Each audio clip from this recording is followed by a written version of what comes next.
प्रथमतःच निघाली भीम जयंतीची मिरवणूक। जय भीमच्या नाऱ्यांनी दणाणून गेला परिसर। पोरुवेला बुद्ध विहारातून निघालेल्या रॅलीला नागरिकांचा अभूतपूर्व प्रतिसाद। सोनाजीनगर सोनाळा येथे प्रथमच भीम जयंतीची भव्य अभिवादन मिरवणूक। सोनाळा दिनांक 16 एप्रिल 2026 संग्रामपूर तालुक्यातील संत नगरी सोनाळा येथील उरुवेला बुद्ध विहार सोनाजीनगर येथे यावर्षी प्रथमच भारतरत्न डॉक्टर बाबासाहेब आंबेडकर यांच्या जयंतीनिमित्त भव्य अभिवादन कार्यक्रमाचे आयोजन करण्यात आले। या ऐतिहासिक उपक्रमाला नागरिकांचा उत्स्फूर्त व अभूतपूर्व प्रतिसाद लाभला। संपूर्ण परिसर जय भीमच्या घोषणांनी दुमदुमून गेला।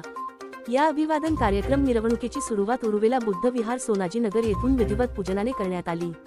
भगवान बुद्ध व डॉक्टर बाबासाहेब आंबेडकर यांच्या प्रतिमांना पुष्पहार अर्पण करून कार्यक्रमाची मंगल सुरुवात झाली।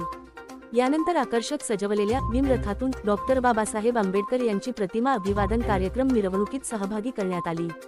या अभिवादन मिरवणुकीत युवक, महिला, ज्येष्ठ नागरिक तसेच लहान मुलांनी मोठ्या उत्साहात सहभाग नोंदवला।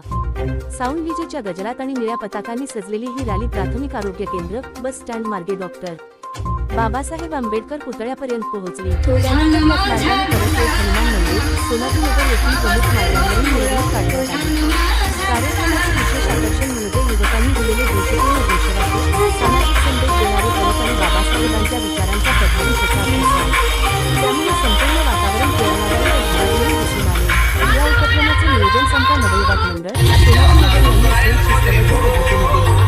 कार्यक्रमाचे कोणतेही उल्लंघन होणार नाही याची विशेष काळजी घेण्यात आली होती। आयोजकांनी सांगितले की उरुवेला बुद्ध विहार येथे प्रथमच मिरवणूक काढण्याचा हा उपक्रम असून कुठलाही अनुचित प्रकार घडू नये याकडे विशेष लक्ष देण्यात आले।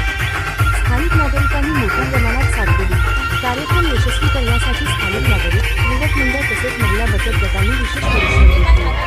मिरवणूक शांततेत, शिस्तीत आणि उत्साहात पार पडल्याने सर्वत्र समाधान व्यक्त करण्यात येत आहे। IB7 न्यूज प्रतिनिधी सुमेध दामोदर, संग्रामपूर तालुका।